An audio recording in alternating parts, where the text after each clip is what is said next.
Hi, and welcome back to Bean Talk. Today we have once again Martin Wölfl with us. Thank you again for stopping by, Martin. Thank you so much as well. Good to be here. So for the people that haven't watched the last video, Martin is the World Brewers Cup Champion of 2024. Today he's going to show us a little bit about his stage performance, how he prepared his coffee for the championship, and hopefully much more. Yeah, exactly. So I will guide you through the recipe I used, and I will give some insights about what we're looking for at the competition, what is important, and what we can learn out of this recipe, out of competition for all the home users as well. And we prepared some gadgets and we're ready to go. All right, awesome. And so first off, I have a question. What makes a world-class coffee world-class? So at the stage, in general, the Brewers Cup is out of two competitions. There is compulsory and there is open service. So you need to do both to finally win. And also compulsory is actually the love-hate relationship for every competitor, let's say that. But it's actually the best to represent the skills. So for the compulsory, you get a random coffee. You have no idea about the coffee. You have actually no information about the coffee as well. So you get the bag when you're already on the stage. You have half an hour to get the best out of the coffee. You need to use the water, what is on the stage. You need to use the grinder that is on the stage, but you can bring your brewing devices. That means you can play around in half an hour, and then you need to make 3 identical cups to 3 judges, but they are not sitting in front of you. They're sitting backstage, so they have no clue who you are. This is the first part. The second part is the open service, and therefore you can bring your presentation, you can bring your water, you can grind backstage, or what I did, grinding on the stage, and you need to bring the best coffee you can find. And for this coffee, I was brewing with a geisha from Panama, from Finca Maya, processed from lost origin, so a lot of new words maybe. But this coffee is still the best coffee I ever had. It's so sweet, it's so complex, the acidity is well integrated. And to sum this up, this coffee needs to be complex, smooth, and sweet, from hot to warm to cold. So this is really important. So the judges who are sitting in front of you at the presentation and evaluating the coffee from hot to warm to cold, they're looking for a cup where there's integrated acidity, where there's a lot of sweetness, a nice texture, and as we said before in the old score sheet, the body of the coffee. There need to be complex flavors like papaya, mangoes, some tropicals, and it need to be interested all the way through in the temperature. And this makes a good coffee, I would say. Yeah. And I can imagine even now that competition is going on for quite some time now, and people are more experimenting with all sorts of processings. I can imagine it gets more difficult to find a coffee that the judges would be surprised with, right? Yeah, definitely. The competition is about improvements and innovations, and to find and learn something new. And I think I see it as a Formula One, the competition. The whole industry is learning out of this, or can learn out of something, and there are obviously always trends in it as well. So because on the competition, you bring the spotlight to gadgets, you bring the spotlight to farms, to new processing methods. And then, people love to get the same, love to play around. Maybe some farmers and some producers get inspired from new processing methods. Maybe some brewers get inspired by blending the coffees, blending 2 coffees to get a really complex cup as well. And this is how the industry is constantly rolling. And I think this is why competition is so important for us as an industry as well. And processing right now is one of the hot topics. The hot topics. And there are so many more processing methods, and that's nice. I love it. That always there's something new. So it's never getting old. Yeah. And that was also the reason why I chose actually the topic innovations. And actually I was talking about the people behind these innovations, because with all the tools we have, we finally making the coffee better for our customers or for ourselves. And this is what innovations makes it, you know, better quality from the producer to the brewer to the customers. And this was the reason why I picked this topic as well. Yeah. Yeah. And you brought with you some of the innovations you used on stage, right? Yeah, actually I brought some. So the coffee I used on stage, this is not here anymore. We drank everything. So actually the Finca this lot is not sold out, but we haven't sold it, but we don't have any more. Yeah. But I will guide you through and to the recipes. And one of the best part actually is sourcing the competition coffee, but we talked about this as well before. And then the second one is roasting it. Yeah.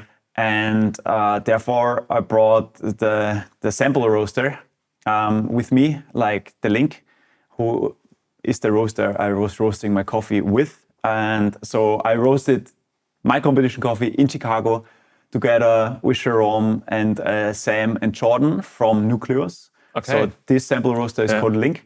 And they had a training space in Chicago. So I brought my green coffee with me and we were roasting my competition coffee in Chicago. So I haven't brought roasted coffee from Vienna to Chicago because it's so different. Chicago, when I arrived, it was snowing, it was quite cold. It's a different temperature, it's a different humidity, you know, and it's a completely different altitude as well. So you never know how the coffee finally reacts out of these climate conditions, let's say this. Also just the plane ride is probably also quite difficult. And the coffee gets stressed because in the plane you have no idea and you can't control it. And I'm a bit nervous when there are things for competition I can't control because I want to minimalize the things that I can't control. Yeah. So I decided to roast the coffee in Chicago, and they had a training space where we can roast. So this is actually the roaster. So you have an app, you can put the data in of the coffee, like the density of the coffee, the variety of the coffee, the process of the coffee. And with these informations, you will get on your screen, on your app, already a roasting profile. And then you can roast here from 50 up to 100 grams. My roasting batch for the competition was 70 grams of coffee. So we roasted that. So the roasting is between 6 to 7 minutes normally with this. And then, this is the good part, you can immediately brew it. Because, so this is the big advantage of the Link as well. You can immediately brew it and you already get really so much out of the coffee that you can immediately decide what kind of things you need to adjust with the roasting. Okay. And then I let it rest. Yeah. So we did that over 2 days, more or less. So we were roasting like 2 times 6 hours. And then I let rest the coffee. And then the coffee is peaking up again. Normally, when you roast with the Link, it's around 7 days, 5 to 7 days, sometimes 10 days. Depends on the coffee. Yeah. But so I roasted it, I let it rest, and then I brewed it on the stage. Yeah. Okay. So this was also one of the innovations. Did you present it? I presented on the stage, yeah. You were using, of course. Yes, and I was using it, yeah. Yeah. So we have the coffee and the roaster. What next was there? Yeah, definitely it comes to brewing. Yeah. One thing we can't see in this area in here is the water. Yeah. But brewing water is one of the most important topics. And actually, this is the topic I always skipped at the beginning of when I learned about coffee. Because I thought like, okay, it's water. So what is the difference? But when I moved from Vienna outside to Lower Austria, I found out that the coffee tasted completely different. So I started to think about water. And my brewing water, I used 0 ppm water, like there's no parts per millions inside. And then I remineralized it with like Apex. So they provide 3 different concentrates. And you can add the droplets, like the grams per liter to the water, to make the water as you want, to finally enhance the best out of the coffee. So therefore, you can play around to enhance more sweetness, more acidity, and this is something I did in Chicago. Yeah. So the water is also crucial part of the really crucial part, and really important, and something you need to think quite a lot. Yeah. So we have brewing water in here, then it comes to brewing. So obviously you need to grind the coffee. And on the stage, I was grinding like on the stage as well, not backstage, because this was also a variable I want to control, that the coffee is super fresh. And I found that with the sponsored grinder from Messer, that they have like lower fines and the coffee tastes way more sweeter, more complex. And so I decided to grind on the stage. Yeah. And I prepared a coffee right now, so I think we can start. Yeah, or, of course. Is it all right for you? Yeah. And I will great. guide you a bit through my recipe. So right now I have 2 coffees in here. I brew the Geisha from Panama. It's from Santos. Yeah. So from Diego and Cesar. I met these guys, and 2024 I went to the farm as well. So I'm really looking forward always to brew this coffee. So I'm using 17 grams of coffee to finally 270 milliliters. And I'm grinding the coffee at around 400 to 500 microns. So that means, depends on the grinder, but if you compare it to the Comandante, it's around, let's say, 16 to 19 clicks, something in this range. Yeah. But it's hard to compare grinder by grinder because you have different grinds, it's a different coffee. Just the profiles are completely The different. profile and also, but that you have an idea. Yeah, what for you at home. For you at home, if you want to brew the same recipe. Exactly. Yeah. So on the stage, I was grinding not manual. I was grinding on a machine, like a electronic grinder, and it's also interesting. You need to brew 3 coffees at one time. Not at one time, but you have 3 judges in front of you. Yeah. So you need to brew 1 coffee per 1 judge, and it's also important that it's consistent. Yeah. Also quite stressful in 10 minutes, right? Yeah, I mean, there are a lot of talking things, and a everything. lot of talking. You need to explain, you need to talk, you need to present, you need to also show your skills and actually talk about the coffee and how the coffee is finally acting and tasting. So they have a score sheet, and you need to talk about the aroma of the coffee when the coffee is finally brewed, the flavors, the sweetness, and mouthfeel, and balance, and so on. And then you need to brew it. Yeah. And this is something we can learn through this competition, is consistency, that you brew 3 coffees identically, that they're finally tasting the same. Okay, so this is right now. You can smell it. Oh, it smells amazing. Yeah, it's a beautiful, they call it naked geisha. So they put away the skin and then they do an anaerobic fermentation. Okay, coffee is ground right now. Yeah. Then also this dripper. Might be something new to some people. Exactly. So this was also one innovation I mentioned. This is the Aurea. So this is the V4. That means you have different bottoms. And it's easy to adjust these bottoms. So with each bottom, you have a completely different extraction time, different body, different sweetness, acidity, and so on. So with just removing it and putting back on the dripper, you have completely different it's very coffee. cool. Yeah. And it's quite easy. So this was exactly the setup I was using. So this is the fast bottom, that's called fast. So this is also one of the innovations I was talking about. And we need filter paper. So the filter paper, I'm using the Barist. So very special. Very special paper filter from Barcelona. And with this paper filter, you can grind away finer than you normally would to extract more, because the paper filter don't have any impact on the final extraction. It's just filtering.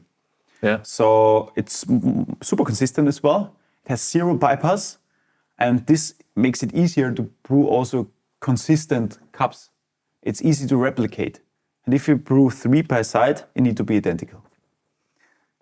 You need to fold it. So there are marks in here, and you need to fold it. And when you do like 2 to 3, you will see you will get faster and faster. So this is something I haven't done on the stage. I was about to ask. Yeah. You can do it backstage, you can prepare it. And then I prepared it, but I was preheating the dripper and the server on stage again. Okay. Yes. So you put it in. You can use the negotiator to make sure that it sits perfectly. It's a very interesting name. And then we rinse it. Okay. So you rinse it, reheat the dripper and the server. And again, negotiator. Make sure that it's sitting perfectly on the side of the wall, so there is zero bypass. Yeah. Okay. And the material of this dripper? Polypropylene. Yes. So it's also quite consistent because of the temperature. You can immediately touch it, so the heat is not transferred to the outside. So it's more consistent inside the bed. Yeah. And the ankle is also something different. So it's more steep. Yeah. So that you have a faster extraction. Yeah. Because the pressure from the top is higher. Okay. Don't forget to put away the rinsing water. This can also happen on stage. Then you need to make sure that you're cleaning it properly and then just move on. Okay. So, good. Then we have the coffee. So 17 grams in. Make sure that it's even, the coffee pad. Otherwise, you have the water is running through the side. Yeah. And before brewing, I'm using a needling tool to open up the first 0.5 centimeter to centimeter of the coffee pad to have a faster bloom. Oh, okay. That means the water on the top and the middle part is extracting the same time. And I found out that with my coffee and my experience, you have more sweetness and more clarity. Because my goal was also to have like more transparency. So what I'm doing is just opening 0.5 centimeter so the water jumps in faster. That's it. And on top, I'm using the Melo drip, like a showering tool. So actually there are 33 droplets and you just brew on top of these droplets and it's like a shower. That means the coffee has less rotations inside the bed, so you will get more clarity and sweetness. So you lower down the extraction. Okay? And again, it's probably easier to stay consistent. It's easier, it's more consistent, and to replicate, because sometimes also when at a coffee shop somewhere else is brewing, for example, with this you make sure that the extraction time is still the same. Yeah. And for me on the stage, it's more consistent to brew 3. And also sometimes the table is different from the size, So imagine you're standing like this or like this. This can be different. So this tool is helping me to brew more consistently. Okay? Now we're ready to brew. First part of my recipe is 60 milliliters. And I'm just brewing on top of the droplets. And now the extraction is going on. I let the bloom sit for 40 seconds and then I top it up. Okay. And I'm always making sure that everything is gone through. So there is no water still in contact with the coffee pad when I'm starting the next one. Yes. So we have 4 steps. So the first one, 60 milliliters. After 40 seconds, you're my technical judge right now. Yeah. 40 seconds, very good. Yes. So when it comes to competition, there's always one judge standing next to you, always watching if the time and the milliliters are on time and writing everything down. So at the beginning, you're getting quite nervous because someone is always running around. Then you need to present in front of you to your judges or the guests. And this is what they're looking for as well, about the workflow, about if everything is clean. Yeah, this is something people love to see in the coffee shops and also competition. 120, the third brew, I top it up to 170.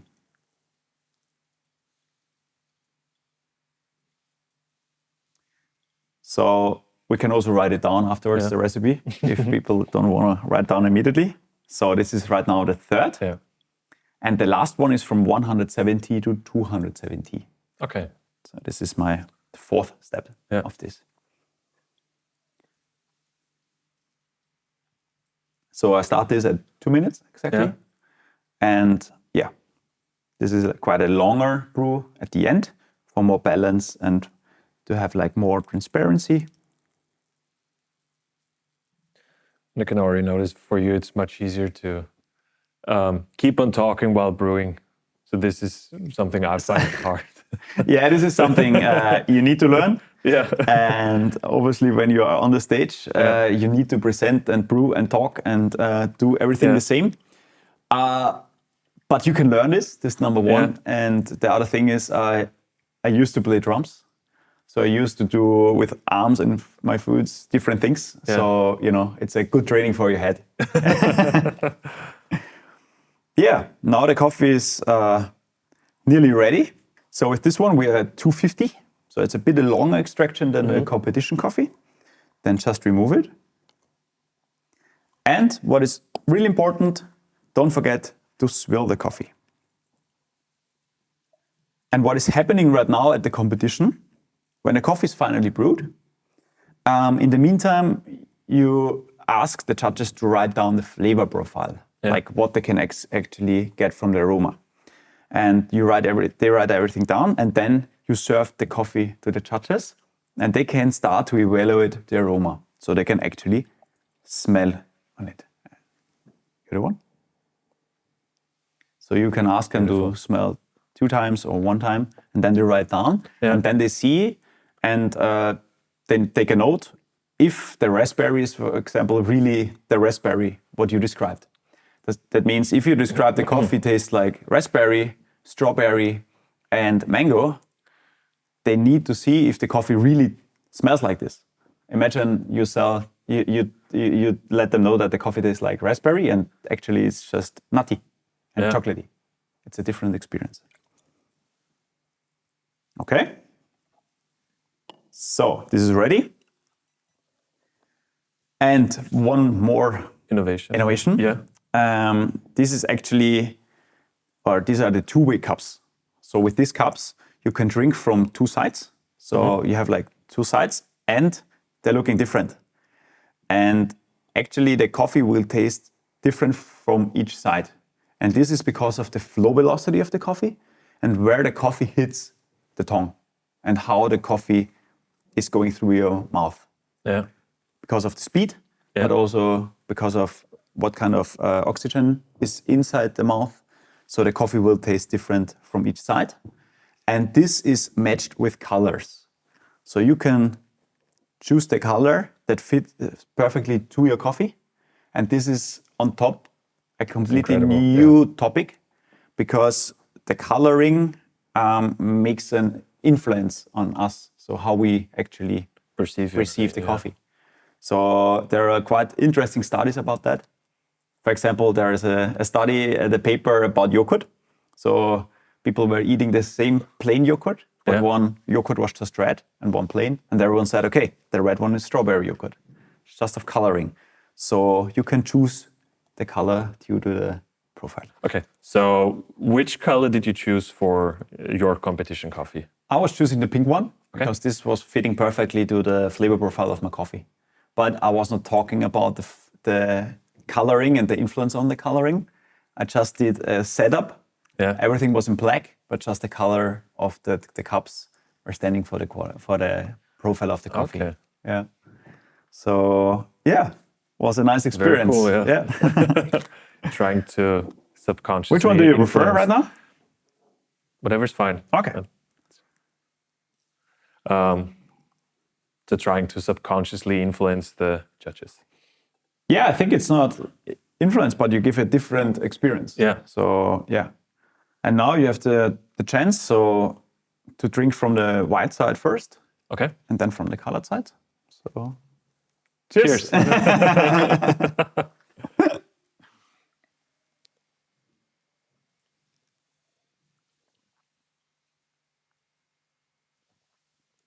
Then you make a turnaround.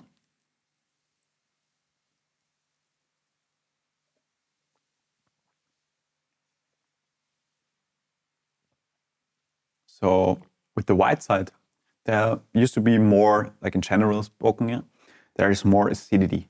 Yeah. It's like more tea-like and floral and a hint more of acidity. And from the colored side through the ankle, there's more sweetness and more body, more intensity. Yeah. So It's very interesting. It's really a noticeable difference. Yeah, people are quite skeptical, and that's always good. But when they're trying it, they're like, wow, there's actually a difference. Yeah.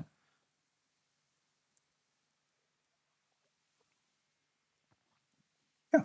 Also, the coffee is amazing, of course. Thank you so much.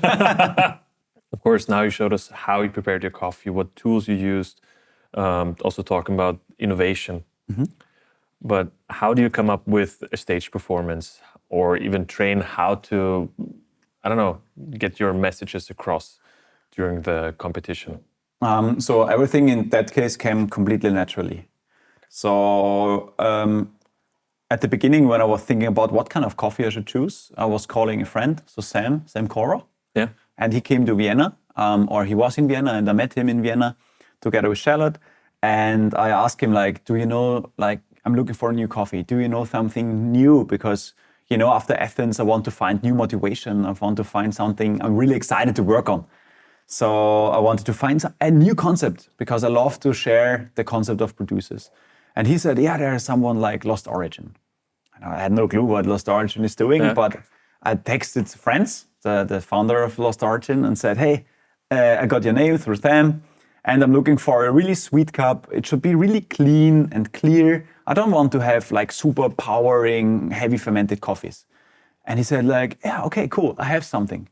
So, and then he sent me samples of the coffee, and I was blown away. I never had a coffee like this before. And it was easy to decide. I was like, okay, I will choose this coffee. And then Janine, my coach for this competition, Janine Delar, from Germany, she went over to Vienna, and you know, we had like 4 weekends of training together. So it's quite a lot of effort and hours as well you need to put in. But then I was thinking about what kind of story you want to share. And we were like 100% sure we need to talk about the coffee and the innovation of the process, because Lost Origin they're not the producer of the coffee. They're doing fermentation, but in a way that we have never seen before. It's like a lab. They're controlling every parameter. And crazy. so my idea was to share the story of the innovation of the coffee. Yeah. And my whole topic is the coffee and the innovation of the coffee. But as we moved on in the training, I thought like, hey, Janine, we're roasting on a link. You know, this doesn't exist in the last years. It just came up. It's so easy to roast. It's like a game changer. And there is someone standing behind it, like Sam, who is pushing these new innovations. And then Janine said, yeah, but you know, you have right now the Dubai cups. This is also innovation. I was like, oh yeah, sure, you're right. This is also something new. Yeah. And then, you know, the water and Seabarist and all, you know, everything came together, the Aurea. So finally we ended up like, wow, we have like a theme out of innovations and new products. And finally, and this is the best part about it, these people behind this innovation are pushing with their hours and efforts and skills our market, that we as a consumer can have better quality coffees. So this theme of innovations came up naturally. And then we put together like the coffee, the roasting, the timing, the practicing, and then finally you have 10 minutes. Yeah. So with every minute you have overtime, you get minus points. Yeah. So it is kind of strict. It looks should look quite smooth, but actually everything is on time. You have music, you have a cue on the music that you always know where you are, how many seconds you are, too fast, too slow. So I have in these 10 minutes, like control what is actually happening. And you need to share this story in these 10 minutes. And therefore it's like, I don't know, hours and hours and days and months of training to bring together all these stories in these 10 minutes, yeah. So would you say, as a tip for people that are right now looking for a theme for their performance, to just stay true to themselves? And I think the most important is, sure, you always need to find something, but be open and think about what inspires you and what you can learn out of the coffee you're using, out of the tools you're using right now.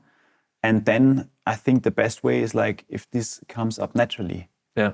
And then if you are proud of it and if you stand to 100% behind it, you have the energy and you have the self-confidence to share it on the stage as well. And we all know if we are proud of something, we're always making better and we can present it better if you want to hide, you know? Yeah. So it's sure, right now it's easy to talk about it, but it's a couple of days and weeks of thinking nonstop about the team. So you need to make space in the head. And this is something I learned as well. I did a lot of, we were talking about that in the other video, a lot of training, like also mindset-wise. A lot of meditation, yoga, breathing. Yeah. I went hiking. Always when I have too many ideas or too much, I go hiking because this is where I get my head has more space to think about something. Yeah. And then new ideas are popping up, you know. As soon as you get, or I get some rest, I'm getting new ideas. Yeah. And this is also something I can recommend for everyone at home. If you're working on something and you can't find solutions, then get out of your zone, go somewhere else, go hiking, go biking, go running, meet friends, whatever, and you will get new inspiration. Yeah. It's a very good tip. Not just for competition, but in Not general. In general, yeah. I mean, the days before Chicago for the competition, so I went there 8 days before, and it was important for myself to also have some other, you know, to get the head off. So I went to ice hockey game in Chicago. Cool. That's awesome. To the Blackhawks to see ice hockey game, and then, you know, you're thinking 4 hours not about competition. Yeah. And actually what happened, I came back from the ice hockey match and I had new ideas. I write it down immediately. So it's always good. All right, Martin, thank you so much for stopping by and sharing your recipe and the theme of your performance with us.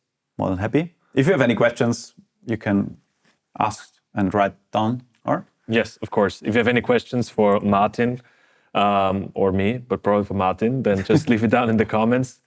And yeah, we'll answer them. Thank you so much, Max. Thank you so much for stopping by again. Pleasure. Yep. And yeah, for you back at home, I hope you're having a great day. Drink loads of good coffee and see you next time. Bye. Bye-bye. And enjoy brewing. And enjoy brewing.